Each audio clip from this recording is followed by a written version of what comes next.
Everyone, welcome to అపూర్వ వంటలు. ఎలా ఉన్నారండి అందరూ? నేనైతే చాలా బాగున్నాను. మీరందరూ బాగున్నారని ఆశిస్తూ ఇవాళ ఒక వెరైటీ కర్రీతో మేము ముందుకు వచ్చేసాను. ఏంటి అరిటాకులు చూపిస్తున్నాను అనుకుంటున్నారండి? అరిటాకులతో దమ్ చేసే పనీర్ కర్రీ అండి. అది కూడా బీన్స్ అండ్ టమాటా కాంబినేషన్లో పనీర్ కర్రీ. అరిటాకులతో దమ్ చేస్తే చాలా హెల్దీ కదా. నిన్నైతే అరిటాకులు తెచ్చిచ్చారండి. ఇవేమో వాడలేదు, నాకేమో పడేయటం ఇష్టం లేదు. అందుకని చెప్పని వీటితో దమ్ చేద్దాం, బాగున్నంత వరకు తీసి అని చెప్పని చూపిస్తున్నాను. దీనికైతే బీన్స్ కావాలి కదా. నేను ముందుగానే బీన్స్ని బాయిల్ చేసుకుంటున్నాను. ఒక పావు కేజీ వరకు తీసుకున్నాను బీన్స్. ఇంకా కావాల్సిన పదార్థాలు వచ్చేసి ఒక 10 టమాటాలు, 5-6 పచ్చిమిర్చి, అలాగే ఒక 2 ఉల్లిపాయలు. ఇవన్నీ వాటర్లో వేసి పెట్టేసుకున్నాను. ప్రాసెస్ చూసేద్దాం. ఒక బాండి తీసుకోవాలి.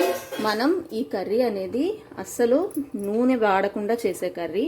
జస్ట్ 1 టేబుల్ స్పూను నెయ్యి వేసుకున్నాను. అలాగే ఈ కర్రీకి ఎటువంటి పోపు వేసుకోము. కొంచెం నెయ్యి కరుగుతుంది కదా, కరుగుతున్నప్పుడు దీంట్లో మనం కట్ చేసి పెట్టుకున్న ఆనియన్స్, పచ్చిమిర్చి వేసేసేయాలి. స్పైసెస్ ఏమి వేయమండి, చాలా ఆరోగ్యకరమైన వంట. అలాగే మసాలాలు కూడా ఏమీ వేయము. జస్ట్ ఊరికే జింజర్ గార్లిక్ పేస్టు మీకు ఇష్టమైతే వేసుకోండి ఇంత, లేకపోతే వెల్లుల్లిపాయ దంచైనా వేసుకోవచ్చు. అది కూడా నచ్చకపోయినా ఈ కర్రీ బాగానే ఉంటుంది ఏం వేసుకోకపోయినా. దీంట్లో ఉల్లిపాయలు వేగటానికి కొంచెం సీజనింగ్ కోసం సాల్ట్, అలాగే పసుపు కర్రీకి సరిపడా వేసేసాను. ఇవి ఒకసారి తిప్పుకుందాం. ఈ ఉల్లిపాయలు వేగే లోపల టమాటాలు కట్ చేసి పెట్టుకుందాము. ఈ ఉల్లిపాయలు కొంచెం వేగినాయి కదా, మరీ వేగక్కర్లేదు. 1 స్పూనే నేను అల్లం వెల్లుల్లి పేస్ట్ యాడ్ చేశాను. అది ఫ్రెష్గా దంచుకున్నదైతే ఇంకా బాగుంటుందండి. నేను జస్ట్ ఇప్పుడే ఫ్రెష్గా చేశాను. ఈ అల్లం వెల్లుల్లి పేస్ట్ కూడా కొంచెం నూనెలో వేగనిద్దాం.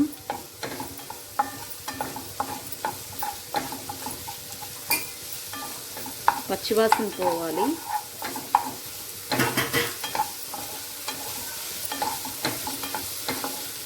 చాలా కమ్మగా ఉంటుందండి. అరిటాకులు వేసి దమ్ చేస్తున్నాం కదా, భలే బాగుంటుంది కర్రీ.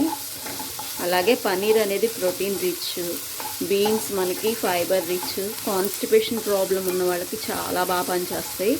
ఇంకా టమాటాల గురించి చెప్పాల్సిన అవసరం లేదు కదా. సి విటమిన్ రిచ్, అలాగే ఏ విటమిన్ రిచ్ టమాటాలు. ఇప్పుడు ఇవి కొంచెం వేగినాయి కదా, వేగినాక టమాటాలు యాడ్ చేయాలి, కట్ చేసుకున్నవి. టమాటాలు మామూలుగా మీడియం సైజులో అయినా కట్ చేసుకోండి. ఆనియన్స్ మాత్రం చిన్నగా కట్ చేసుకోవాలి. పచ్చిమిర్చి కొంచెం పొడవుగా కట్ చేసుకోండి. ఎందుకంటే చిన్నపిల్లలు ఉంటారు కదా, బీన్స్ పచ్చిమిర్చి ఒకే రకంగా ఉంటే వాళ్ళకి ఇబ్బందిగా ఉంటుంది తినటానికి. అందుకని చెప్పని మనకైనా ఇబ్బందే. అందుకని నేను పచ్చిమిర్చి కొంచెం పొడవుగా కట్ చేశాను. ఈ టమాటాలు మగ్గే వరకు మూత పెట్టుకొని మగ్గించుకుందాం. కారం వేస్తున్నాను. 1 టేబుల్ స్పూన్ వేసుకోండి. పచ్చిమిర్చి వేసాం కాబట్టి ఎక్కువ అవసరం లేదు. అలాగే కర్రీకి సరిపడా కల్లుప్పు కూడా వేసేస్తున్నాను.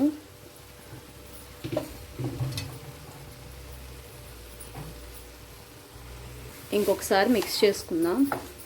మిక్స్ చేసుకొని మంట మీడియం ఫ్లేమ్లో పెట్టుకొని ఈ టమాటా అనేది కుక్ అయ్యే వరకు, అంటే దగ్గరికి పడుతుంది కదా మనకి టమాటా కర్రీకి ఎలా దగ్గరికి పడుతుంది అంతవరకు మనం దీన్ని కుక్ చేసుకోవాలి. మూత పెట్టేసుకుంటే సాఫ్టన్ అయిపోతాయి. చూడండి, ఇట్లాగా మనకి కుక్ అయితే చాలు, ఎక్కువ కుక్ అవ్వాల్సిన అవసరం లేదు. ఇప్పుడు రెడీ చేసి పెట్టుకున్న బీన్స్ యాడ్ చేస్తున్నాను. పన్నీరు నేను ఇంట్లో ప్రిపేర్ చేశాను. అవి క్యూబ్స్గా కట్ చేసుకున్నాను, కొంచెం పెద్ద ముక్కలుగా, బాగా స్మూత్గా ఉందని అవి కూడా యాడ్ చేస్తున్నాను. ఇదంతా ఒకసారి కలుపుకుందాము. అరిటాకు వల్ల ఉపయోగాలు చాలా ఉన్నాయండి. ఫైబర్ కంటెంట్ అరిటాకులో కూడా ఎక్కువ ఉంటుంది.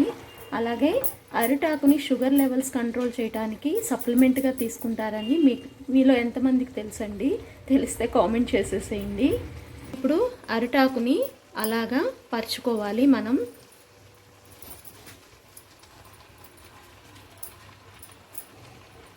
మొత్తం కర్రీనంతా అలా కవరప్ చేసేసుకోవాలండి అరిటాకుతో. ఇప్పుడు మూత పెట్టేసుకోండి. మూత పెట్టేసుకొని ఇంకా కదిలించాల్సిన అవసరమే లేదు. సిమ్లో పెట్టుకొని ఒక 15 మినిట్స్ దమ్ చేసుకున్నారంటే అసలు ఎంత హెల్దీయెస్ట్ కర్రీ రెడీ అవుతుందంటే అంత హెల్దీయెస్ట్ కర్రీ. మీకు రెడీ అయినాక అరిటాకు కలర్ ఎలా చేంజ్ అయ్యిద్ది, కర్రీ ఎలా ఉంటుందో నేను చూపిస్తాను. మధ్యలో మాత్రం కదిలించకూడదు. చూడండి కర్రీ రెడీ అయిపోయిందేమో చూద్దాం. దమ్ చేసినాక ఆ కలర్ అయితే అరిటాకు కలరు అలా చేంజ్ అయింది. మనం గ్రీన్ కలర్ వేసాం కదా, ఇది లైట్ బ్లాకిష్ గ్రీన్ కలర్ లాగా చేంజ్ అయింది. ఆకులు తీసి చూద్దాం ఎలా ఉంది అనేది. చూడండి భలే, అసలు టెక్స్చర్ అనేది భలే బాగుంది. ఇంకా చాలా హెల్దీ కూడా ఈ కర్రీ. పనీర్ అయితే ఆ గ్రేవీని అంతా పీల్చుకొని ఉబ్బినట్టుగా అనిపిస్తున్నాయి చూడండి.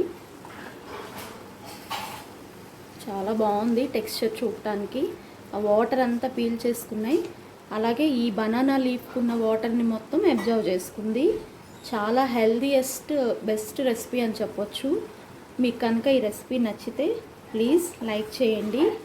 అలాగే మీరు కూడా ఈ రెసిపీని ఇలాగ ట్రై చేసి మీకు ఎలా వచ్చిందో నాకు కామెంట్ బాక్స్లో తెలియచేయండి. ఇలాంటి డిఫరెంట్ హెల్దీ టేస్టీ రెసిపీస్ కోసం కొత్తగా మన ఛానల్ని చూస్తుంటే సబ్స్క్రైబ్ చేసుకోవడం మర్చిపోవద్దు. సబ్స్క్రైబ్ చేసుకొని బెల్ ఐకాన్ ఆల్ అని ప్రెస్ చేస్తే నేను పెట్టే ప్రతి నోటిఫికేషన్ మీకు వస్తుంది. సాధ్యమైనంత వరకు షేర్ చేయండి. ఎందుకంటే మనం అందరం లెర్నర్సే కాబట్టి అందరూ తెలుసుకుంటారు, నేర్చుకుంటారు అని చెప్పని నా ఇంటెన్షను. హెల్దీగా వండుకొని తింటారని. నేను కూడా ఇది నేర్చుకొనే చేశాను. Thank you for watching. ఇంకొక హెల్దీ రెసిపీతో మేము ముందుంటానండి. బాయ్.